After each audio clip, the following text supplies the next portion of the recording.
Clear. చెరువులు కబ్జా చేసి ఇల్లు కడితేనేమో కూల్చుతున్నారు కదా, మరి వీటి మీద ఇమీడియట్ రియాక్షన్ ఎందుకు రావట్లేదు?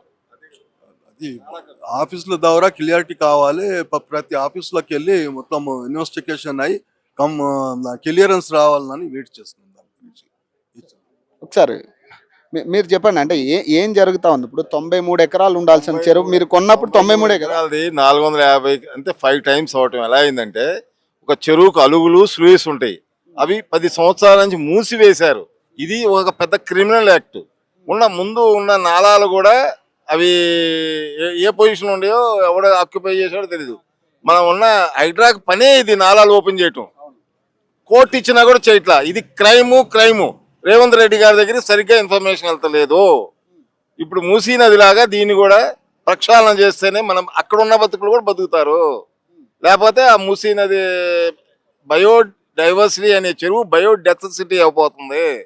ఎందుకంటే కింద వాటర్ కూడా పొల్యూషన్ అయిపోయింది. అక్కడ అంత స్కిన్ అంత ప్రాబ్లం వచ్చేది. ఆ చేపలు తిన్నారు కూడా పోతారు. అసలు బయోడైవర్సిటీ అంటే ఏంది? అది పొల్యూషన్ కాకూడదు, బయోడెసిటీ అవుతుంది. ఈ FTL పరిధి అనేది ఇప్పుడు దీనికి ఎట్లా నిర్ధారించారు వీళ్ళు? FTL పరిధి ఎప్పుడో 93 ఉంది, ఇప్పుడు కూడా అదే పరిధి. FTL పరిధి నుంచి బయటకు వచ్చింది కాబట్టి ఎవరు జిమ్మేదారి? ఇరిగేషన్ వాళ్ళు పర్మనెంట్ గా క్లోజ్ చేశారు అలుగులు స్లూయిస్లు. అది మేము ఫోటోలు తీసాం, అన్ని ఉన్నాయి. పర్మనెంట్ గా ఏదైనా చెరువుకు స్లూయిస్ పోయి చేస్తారా? అది క్రిమినల్ యాక్ట్.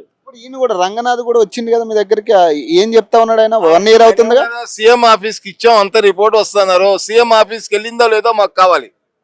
రంగనాథ్ గారు రిపోర్ట్ వెళ్ళిందా లేదా? రంగనాథ్ గారు ఒక రిపోర్ట్ మాకు చూపించలేదు. ఎప్పుడు వెళ్ళిందని చెప్పారు, రిపోర్ట్ వచ్చిందా? మీద రంగనాథ్ గారు రిపోర్ట్ మాకు ఎందుకు బయట పెట్టరు?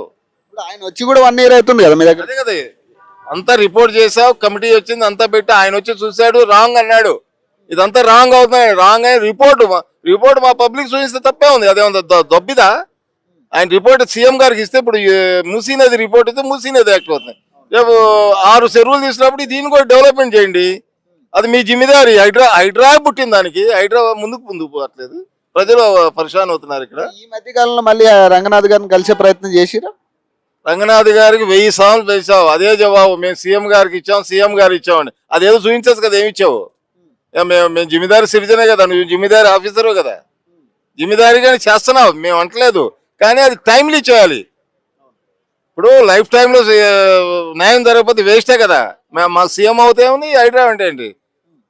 అంటే పిల్లలు వచ్చేవరకు చేప పిల్లలను అవన్నీ వచ్చేవరకు ఏం చేస్తారా? అది మీరు వెళ్ళి చూడండి అక్కడ ఎంత క్రూరంగా జరుగుతుందో.